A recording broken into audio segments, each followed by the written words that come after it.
Hello student, I am Sarita and you are watching Sarita Biology classes. Student, आज हम आपको सामने discuss करने जा रहे हैं मेंडल का सेकंड लॉ ऑफ इनहेरिटेंस, जिसे लॉ ऑफ सेग्रीगेशन भी कहते हैं। तो स्टूडेंट, ये लॉ ऑफ सेग्रीगेशन क्या होता है ये हम जानते हैं आज की इस वीडियो में। फैक्टर और alleles of a pair of segregate from each other during gamete formation. Student, यहाँ पे ये क्लियर हो रहा है कि जो जीन्स हमारा होता है, जो पेयर ऑफ एलेल्स होता है, वो सेग्रीगेट हो जाता है, वो सेपरेट हो जाता है और इस सेपरेट होकर के गैमेट बनाता है। यानी गैमेट फॉर्मेशन के टाइम वो बिल्कुल पेरेंटल जीन जो है वो सेपरेट हो जाता है, so that the gamete receive only one of the two factors। और यही कारण है कि गैमेट में ओनली वन फैक्टर प्रेजेंट होता है, टू फैक्टर में से ओनली वन वहाँ पे प्रेजेंट होता है। They do not show any blending, और कोई भी मिक्सिंग नहीं होता। ये थ्रू आउट हमें हर जगह देखने को मिलता है। जहाँ भी हम देखते हैं, यहाँ चाहे प्लांट के केस में गैमेट फॉर्मेशन देखें या एनिमल्स के केस में गैमेट फॉर्मेशन देखें, हर जगह ये चीज़ें हमें देखने को मिलता है कि गैमेट फॉर्मेशन में जो एलेल्स का पेयर होता है वो सेपरेट हो जाता है। जैसे हम ह्यूमन बींग्स का ही एग्जांपल लेते हैं, तो ये हमारा हेट्रोजाइगस कंडीशन है जो मेल में प्रेजेंट होता है, और ये जब गैमेट बनता है तो ये बिल्कुल सेपरेट हो जाता है। और इस तरह से गैमेट जो हमारा होता है वो मेल गैमेट इस तरह से होता है, कहीं एक्स तो कहीं वाई इस तरह से दिखता है। उस तरह अगर फीमेल का देखते हैं तो फीमेल होमोजाइगोटिक होती है और वो उनका भी जो गैमेट होता है तो इस तरह से सेपरेट बिल्कुल दिखता है। तो कहने का मतलब ये है कि गैमेट फॉर्मेशन जो होता है वो क्या होता है, एक डिप्लॉयड सेल हैप्लॉयड सेल बनाता है, और हैप्लॉयड सेल बनाता है तो यहाँ पे आप सबको पता है कि जो नंबर ऑफ क्रोमोसोम्स होते हैं वो हाफ हो जाते हैं। तो इसीलिए जो गैमेट का फॉर्मेशन होता है वो एक डिप्लॉयड सेल से 4 हैप्लॉयड सेल बनता है। स्टूडेंट, ये जो लॉ है वो टोटली यूनिवर्सल लॉ कहा गया है, क्योंकि हर जगह ये एक्सेप्टेड है। हर जगह, हर प्लांट के केस में देख लें या एनिमल के केस में देख लें, गैमेट फॉर्मेशन के टाइम ये चीज़ें मियोसिस सेल डिवीजन होना है और गैमेट हमारा हैप्लॉयड फॉर्म होना है। अब मेंडल्स के इस लॉ को दिखाने के लिए मेंडल ने डाई हाइब्रिड क्रॉस करवाया था।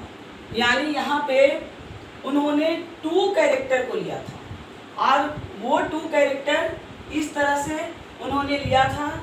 एक कैरेक्टर में उन्होंने शेप ऑफ सीड को लिया था और दूसरे कैरेक्टर में उन्होंने कलर ऑफ सीड को लिया था। हम यहाँ पे कुछ भी ले सकते हैं, शेप ऑफ सीड ले लें, हाइट ले लें, प्लांट की हाइट ले लें, या फ्लावर की पोजीशन भी ले सकते हैं। यानी हमें इस चीज़ को ध्यान रखना है कि हम एक यहाँ पे 2 कैरेक्टर का यूज़ करेंगे इसे दिखाने के लिए। अब उन्होंने शेप ऑफ सीड और कलर ऑफ सीड लिया, तो उनकी बातों को फॉलो अप करते हुए हम भी आपको उसी तरह से दिखा रहे हैं। शेप ऑफ सीड के लिए उन्होंने जो 2 एलेल्स लिया वो राउंड और रिंकल है। राउंड को उन्होंने कैपिटल RR से दिखाया और रिंकल को स्मॉल RR से दिखाया। उसी तरह अगर कलर ऑफ सीड को हम लेते हैं तो कलर ऑफ सीड में येलो और ग्रीन है। येलो को कैपिटल YY और ग्रीन को स्मॉल YY से दिखाया गया है। तो जो चीज़ें मेंडल ने दिखाए हैं NCERT बुक में, सेम वही चीज़ मैं यहाँ पे दिखा रही हूँ ताकि आपको कोई कंफ्यूजन ना हो।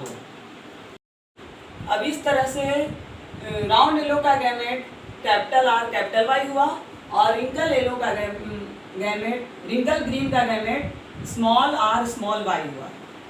अब गैमेट को हम सिंगल R और सिंगल Y से इसलिए दिखा रहे हैं यहाँ पे क्योंकि गैमेट जो होता है वो हैप्लॉयड होता है। तो इस तरह से दोनों जगह हैप्लॉयड है गैमेट, इसलिए सिंगल R और सिंगल Y से दिखाया गया है।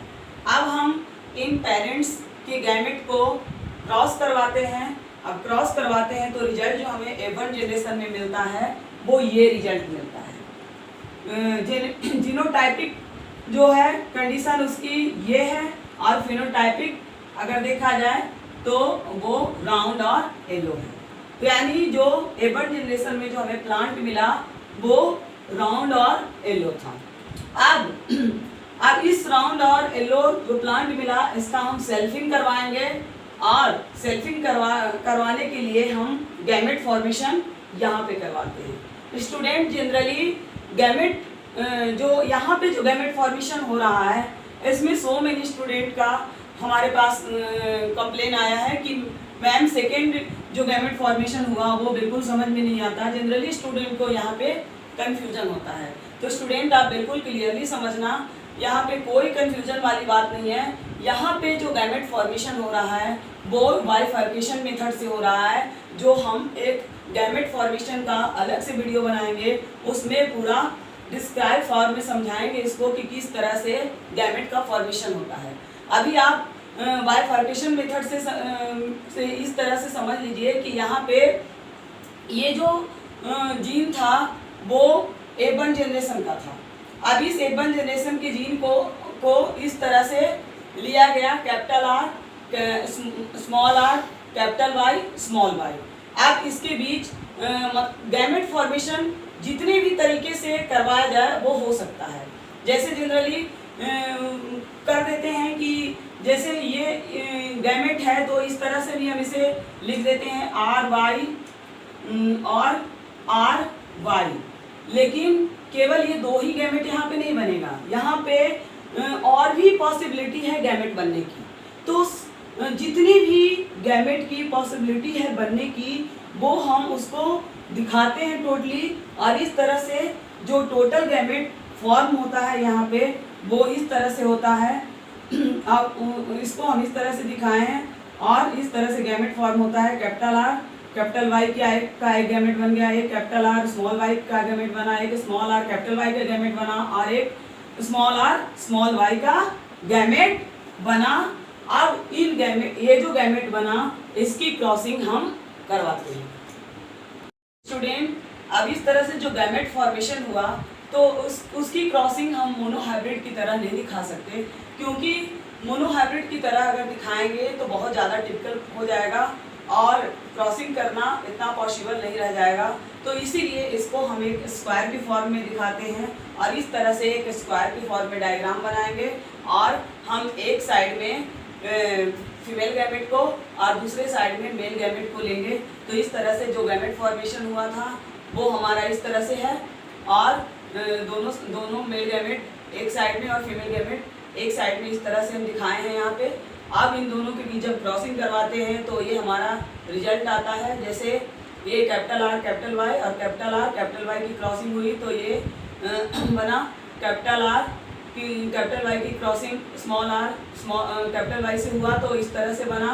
तो इस तरह से हम क्रॉसिंग पहले एक गैमेट का इन पूरे के साथ करवाएंगे, तो थर्ड गैमेट के साथ करवाए तो इस तरह से हुआ कैपिटल R कैपिटल Y और कैपिटल R स्मॉल y से फोर्थ गैमेट के साथ कैपिटल R स्मॉल r और कैपिटल Y स्मॉल y। तो इस तरह से फिर हम सेकेंड गैमेट को लेकर के इन पूरे गैमेट के साथ क्रॉसिंग करवाएंगे तो ये आएगा। थर्ड गैमेट को लेकर के हम इन पूरे गैमेट के साथ क्रॉसिंग करवाएंगे तो हमारा ये आएगा, और इस तरह से फोर्थ गैमेट को लेकर के हम इन पूरे गैमेट के साथ क्रॉसिंग करवाएंगे तो इस तरह से हमें रिजल्ट प्राप्त होगा। अब इस रिजल्ट को अगर हम देखते हैं तो इस रिजल्ट में हमें रेशियो क्या मिलता है ये हमें देखना होगा। पहले हमें ये देखना होगा कि कितने हमें राउंड येलो